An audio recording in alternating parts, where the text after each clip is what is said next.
Muchas gracias, senadora.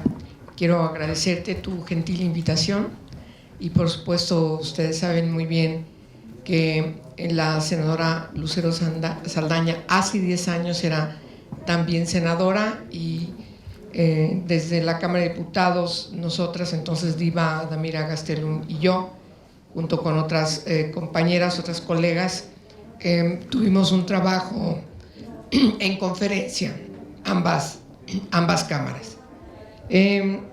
La ley de igualdad, la ley general para la igualdad entre mujeres y hombres y la ley general para el acceso de las mujeres a una vida libre de violencia, aquí tengo mi agüita, perdón, más que, en fin, son dos leyes que están hermanadas, por decirlo de alguna manera.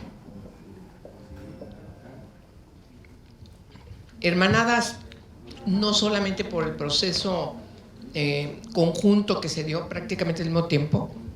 Los dos temas estaban siendo discutidos en las dos cámaras. Tuvimos minutas de la Cámara de Senadores y nosotros a su vez también tenemos un proceso muy importante en la Cámara de Diputados. ¿Qué fue lo que conciliamos entonces? Fue muy bien. La minuta que tomamos es la ley de igualdad, la revisamos en la Cámara de Diputados y en la Cámara de Diputados nos pusimos de acuerdo con el Senado para enviar nuestra minuta en materia de violencia contra las mujeres. Ahí concebimos el concepto de acceso de las mujeres a una vida libre de violencia, no violencia contra las mujeres. Y además armonizamos a la Convención Belén do Pará y dimos un paso trascendental porque configuramos la ley desde el ámbito público y el ámbito privado. Toda la dinámica de leyes en el país hasta ese entonces estaban inscritas en la violencia intrafamiliar, violencia doméstica, solamente en el ámbito doméstico y privado. Y entonces dimos un gran avance, un gran acuerdo las dos cámaras, de tal manera que están hermanadas por el proceso conjunto, pero también están hermanadas por el enfoque de las dos leyes. Las dos leyes, me parece que el proceso tendría que verse conjunto. ¿Cuál es la característica que define la ley de acceso a las mujeres a una vida libre de violencia también? Que va también al parejo en este enfoque que tiene la ley de igualdad respecto de preceptos importantes como los principios rectores de los derechos de las mujeres, que es el principio de no discriminación, el principio de la igualdad sustantiva, la perspectiva de género, su transversalidad. Los mismos principios son los mismos principios que tiene la ley de acceso a las mujeres a una vida libre de violencia. ¿Cuál es la característica entonces de la de igualdad? Que no puede haber ningún espacio en donde estén las mujeres que puedan estar impidiendo su presencia igualitaria, como dice la ley, las mismas oportunidades y los mismos tratos, así empieza el primero de la ley de igualdad, si hay alguna forma de violencia. O en el caso de la ley de acceso, ninguna mujer puede estar libre de ninguna forma, ningún tipo de violencia, o como decimos en la ley, ningún tipo o modalidad de violencia si está en condiciones de desigualdad. Entonces, por eso, conceptualmente son dos leyes muy hermanadas y han tenido procesos muy importantes en el país porque nos permitieron que desde entonces, ustedes que están acá y quienes nos ven y quienes estamos acá, pues empecemos a hablar de algo que no hablábamos de manera tan determinante. Insisto, el enfoque de la violencia también de otras modalidades, no solamente la que tiene que ver con el ámbito privado. Y eso me recuerda, además, todo esto que recuerdo, lo inscribo en una reflexión cuando llegué y me senté respecto de que se estaba dando aquí en este foro, respecto de si las mujeres estamos incursionando en el mundo de hombres. Pues claro que sí,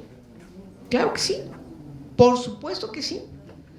Ese es exactamente la litis que resuelven estas dos leyes, exactamente, que están determinadas además en la Convención Belén do Pará y en la CEDAW. Es decir, las mujeres que toda la vida han estado circunscritas al ámbito privado y doméstico, incursionan en el mundo del poder público, el espacio público, que ha estado devengado por los siglos y los siglos solamente por los hombres. Cuando las mujeres empiezan a incursionar en la educación, en las universidades, en algún tipo de trabajos, las guerras pues tienen que usar, y así lo digo sin comillas, a las mujeres para trabajos que antes realizaban los hombres en la industria, porque los hombres estaban en la guerra. Entonces las mujeres empiezan a incursionar en el espacio público por muchos factores que no es el momento de analizar, pero tienen que ver por los procesos evolutivos de las propias sociedades, la propia historia en diversas partes del mundo, que determinan que hay que salir a trabajar o a estudiar, pero también a la disputa de los espacios de decisión. Es exactamente lo que nos mencionó la senadora Pilar Ortega, la disputa de los espacios de decisión y de los espacios de poder. No solamente salir a estudiar, salir a trabajar, sino además de salir a trabajar, también aspirar a trabajos que están considerados única y exclusivamente de los hombres. No solamente ser enfermera, ser trabajadora social, ser secretaria, ser maestra, no, ser doctora, ser arquitecta, ser astronauta, es decir, si me entienden, física, matemática, es decir, también ser gobernadora, ¿por qué no? Ser senadora, ser diputada, ser presidenta municipal, etcétera, etcétera. Es decir, empezar a incursionar en la toma de decisiones, en los espacios de poder y en los espacios de decisión que están en el ámbito público. Y la característica de la violencia contra las mujeres y, por supuesto, la aspiración legítima porque está ya en el precepto de la ley, de como un derecho tener todas las condiciones para el acceso de una vida libre de violencia, pues está determinada precisamente con la resolución de todas las desigualdades que padecen las mujeres por su condición de género. Por eso insisto que es importante destacar que la ley, las dos leyes, pero particularmente la ley que hoy nos ocupa en el 10º aniversario, es destacar dos principios importantes, que es la perspectiva de género, que es el mecanismo diseñado por el ECOSOC de Naciones Unidas desde el 97, no es verdad que estuviera en la conferencia de Beijing, sino 2 años el ECOSOC, ni siquiera el Consejo de Derechos Humanos, sino el ECOSOC de Naciones Unidas define con puntualidad el mecanismo de la perspectiva de género para la resolución de la desigualdad entre mujeres y hombres. Esta tontera, burrada que anda circulando de ideología del género, eso no existe. Usted tiene una confusión terrible y francamente evidencia una gran distorsión de lo que tiene que ser y que sabemos que todo lo que está detrás también es que regresemos las mujeres al espacio privado, tengamos mucho cuidado con eso, porque eso es lo que está intrínseco en todo lo que están haciendo. Es no solamente ir contra el matrimonio igualitario, no solamente ir con los derechos que se reconozcan a todas las personas sin ningún tipo de discriminación, también van contra lo que siempre han estado en contra, el divorcio, que la mujer salga, porque nos señalan que nosotros somos las mujeres, porque salimos a trabajar, somos las responsables de la disfunción familiar, ¿no? El abandono, dicen ellos. Por eso es muy importante que destaquen en esta reunión los 2 convenios de la OIT que hace falta que aprobemos en nuestro país para lograr que, así como nosotros incursionamos en el ámbito público que siempre era de hombres, también los hombres se ocupen, como debe de ser, de los asuntos domésticos y privados, porque la igualdad sustantiva está sustentada precisamente en eso. A diferencia de la igualdad del siglo V, la igualdad sustantiva tiene esta característica. o como la llaman en otros países, igualdad real o abstracta, como quieran. Aquí nosotros en México la concebimos como la igualdad sustantiva, que tiene que ver con la resolución de todas las formas de discriminación que mantienen una situación de desventaja y de desequilibrio a las mujeres respecto a los hombres, donde fundamentalmente en el espacio público, no nos equivoquemos, es ahí donde está el meollo del asunto. De tal manera que lo que está detrás es simple y sencillamente que como personas humanas, las mujeres, igual que los hombres toda la vida lo han tenido, no hay discusión ahí. El problema es que tenemos que resolver, es crear las condiciones para que las mujeres podamos concretar nuestra aspiración a hacer lo que queremos ser, nuestro proyecto de vida.